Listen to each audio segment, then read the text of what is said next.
the hotel room that shouldn't exist. It all started with a business trip. I travel a lot for work, staying in hotels so often that I barely register the differences between them anymore. The sterile hallways, the impersonal furnishings, the soft hum of an ice machine down the hall, all of it blends together into one continuous loop of forgettable stays. But this one, I'll never forget. I arrived in the small town late at night, exhausted and irritable after my flight had been delayed for hours. By the time I got to the hotel, a nondescript chain establishment just off the freeway, it was nearly midnight. The receptionist barely looked up as she handed me my key card. "Room 803, she said, 8th floor. I frowned. I thought this hotel only had 7 floors. She hesitated just for a fraction of a second before forcing a smile. "Must be a mistake on the website. 8th floor's brand new." Too tired to argue, I nodded and made my way to the elevator.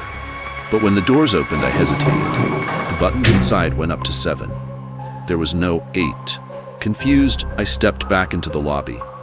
"There's no 8th floor button in the elevator," I told the receptionist.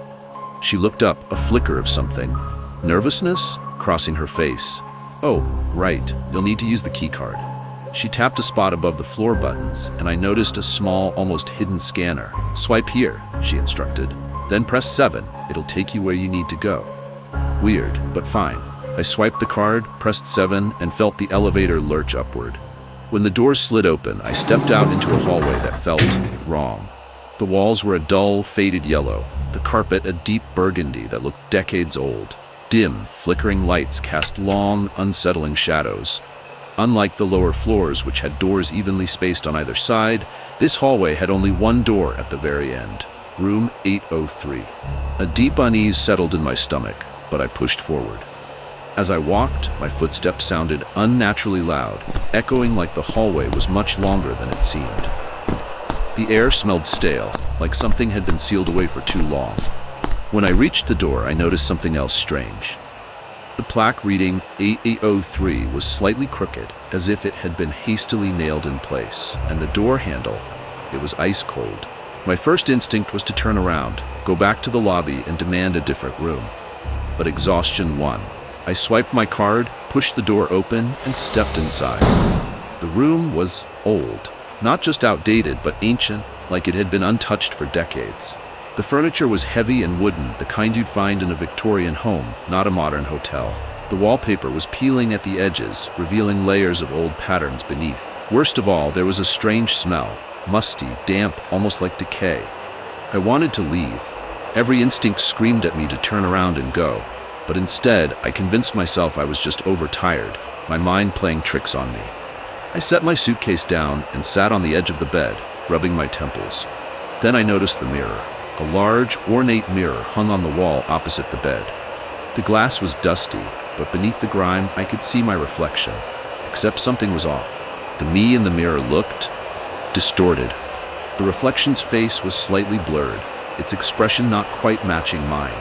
I stood up slowly, watching as my reflection did the same, but just a half-second too late. My breath caught in my throat. I waved a hand. The reflection mimicked the movement, but again, just a moment too slow. A deep, suffocating dread settled over me. I turned away from the mirror, determined to ignore it. Instead, I pulled back the covers of the bed and froze. The sheets were damp. Not just damp, soaked. I stumbled back, my stomach twisting.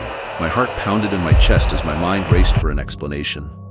Maybe housekeeping had messed up, maybe there was a leak, but the ceiling was dry. And as I reached out, hesitantly touching the wet fabric, I realized something else. It was warm. I bolted for the door. The handle wouldn't budge. Frantic, I yanked and twisted, but the door was locked. From the outside, then I heard it. A whisper, faint, garbled, coming from behind me. I turned slowly, my entire body rigid with terror. My gaze flickered to the mirror. The reflection wasn't mine anymore. A figure stood there instead, barely visible through the dust and grime. Tall, thin, eyes hollow and dark. Its mouth moved, forming words I couldn't hear until I could. "You shouldn't be here," I screamed. The lights flickered wildly, casting erratic shadows as the room seemed to close in on me. The whispering grew louder, turning into an urgent, rasping chorus. The damp sheets shifted, as if something was moving beneath them. Then, The door burst open. I didn't hesitate. I sprinted out into the hallway, my pulse hammering as I ran for the elevator. The whispers followed me, an urgent hiss against my ears. I slammed my hand against the call button, nearly sobbing with relief when the doors finally slid open.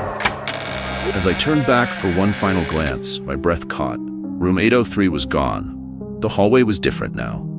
No crooked plaque. No damp smell. Just a normal row of doors, numbered 701 to 702. The receptionist stared as I stumbled into the lobby, wild-eyed and shaking. What floor was I on? I gasped. She didn't answer. She didn't need to. I left that night, abandoning my suitcase, my work, everything. I drove until dawn, not stopping until I reached another town, another state.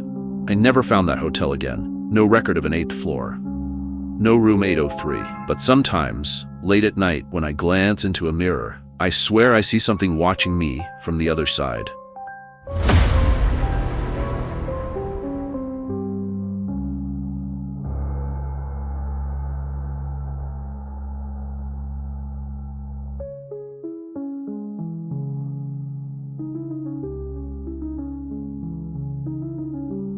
My grandfather's secret that terrifies me. I never truly knew my grandfather. Growing up, he was always a quiet, distant man, a presence rather than a figure of warmth. He lived in a large, aging house on the outskirts of our small town, a place that always smelled of dust and something unidentifiable, something unsettling. My parents rarely took me to visit, and when we did, we never stayed long. I never questioned why. Not until it was too late. When my grandfather passed away, he left the house to my father, a house we barely stepped foot in. And with it, he left behind something else, something we never expected. A secret. One that would haunt me forever. The house with locked doors. When my father inherited the house, we had no choice but to go there and sort through my grandfather's belongings. The house was massive, filled with old furniture, outdated books, and portraits of people I didn't recognize. But the strangest thing about the house was how many doors were locked. Not just bedrooms, but odd spaces, closets, cabinets, even an old dumbwaiter in the kitchen. My dad searched for the keys, but they were nowhere to be found. He assumed my grandfather had hidden them somewhere. But the longer we stayed, the more I felt like we weren't alone. The air inside was heavy, suffocating. Every night, I swore I could hear something moving inside the walls. Scratching, whispering, something unnatural. At first, I told myself it was just an old house settling, but deep down, I knew better. Then, one night, I found a key. The door to nowhere. It was tucked inside an old book, brittle and rusted, but unmistakably important. I didn't tell my father. Instead, in the middle of the night, I wandered through the house until I found a door I had always found unsettling. The one at the end of the hallway, right across from my grandfather's bedroom. It was different from the others. Older. The wood was darker, and the handle was ice cold. With a deep breath, I slid the key into the lock. It fit perfectly. The door creaked open, revealing a staircase leading downward, one that should not have existed. We had checked the house before. There was no basement. And yet, here it was. A hidden room beneath my grandfather's house. The secret room. I should have turned back, but something pulled me forward. The air inside was frigid, far colder than the rest of the house.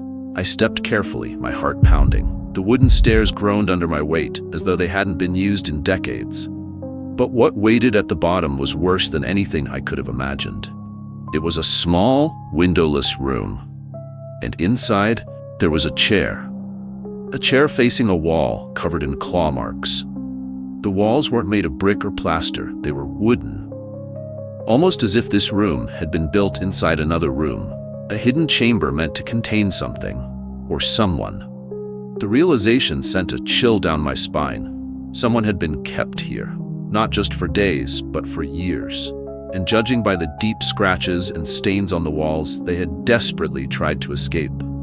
Then I saw the photographs. The truth about my grandfather. There was a small wooden table in the corner, covered in old, faded pictures. My hands trembled as I picked one up. It was a young boy, dressed in tattered clothing, his face gaunt, his eyes hollow. I recognized him immediately. It was my grandfather. And next to him, standing in the shadows of the very same room, was a man in chains. I flipped through the photographs, each one more disturbing than the last. Some showed the man from different angles, his wrists bound, his mouth sewn shut, his eyes wide with terror. Others showed my grandfather, getting older in each picture, but the man never changed. He was always there, trapped, unaging, eternal. That's when I heard it, a faint whisper right behind me. He never left. I turned slowly, my breath frozen in my chest. At first, I saw nothing, just the chair empty, the room unchanged. But then, the chains on the ground shifted. A shadow moved in the corner, just beyond the light. Something was still here. My grandfather hadn't just kept a prisoner. He had kept a monster. And when he died, he left it behind. The whispering grew louder, the air thick with something dark and suffocating. I didn't wait to see more. I ran up the stairs, through the door, slamming it shut behind me. But as I locked it, I felt something press against the other side. Something that had been waiting for years. Waiting for someone to open the door. Waiting for someone like me. And in that moment, I realized my grandfather's secret wasn't just terrifying, it was still alive.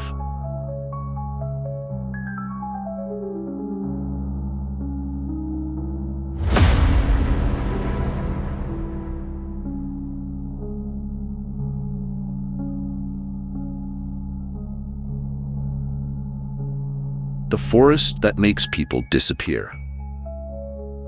I grew up in a small town nestled between rolling hills and dense forests. As kids, we were always warned about one particular stretch of woods, the Black Hollow Forest. The stories varied, but they all shared one chilling detail. People who entered never came back. A childhood dare. It started as a dare when I was 10. My best friend Kevin had stolen his older brother's flashlight, and we decided to step just a few feet into the edge of the forest, swearing we'd only stay for a minute. The air felt different the moment we crossed the tree line, colder, heavier, charged with something unseen. Then we heard it, a whisper, faint, almost like the rustling of leaves, but distinctly human. Go back. Kevin bolted immediately, and I followed without hesitation. We never spoke about it again. But I remember the way my skin crawled every time I passed those woods, a missing friend. Years passed, and I left town for college, leaving behind the superstitions. But when I came home for the summer, my mother sat me down with a grim look on her face. Did you hear about Kevin? He's missing. My stomach twisted. He had gone hiking alone, and no one had seen him since. A search party scoured the town, but the moment they reached Black Hollow, the volunteers hesitated. No one wanted to go in. The authorities spent days combing the area, but there was no sign of Kevin, not even a footprint. An obsession begins. I couldn't stop thinking about it. Rationality told me that he had just gotten lost, maybe fallen somewhere. But something deeper, more primal, told me that Black Hollow had taken him. One night, I made the decision. I grabbed my flashlight, packed a knife, and stepped into the darkness. The silence was oppressive. My footsteps barely made a sound against the dirt path, as though the forest itself was swallowing every noise. Then came the whispers. Turn back. I froze, heart pounding. The voice was familiar, too familiar. Kevin? No answer, only the wind filtering through the trees. I pressed on, my flashlight flickering. Then I saw it. A shadow.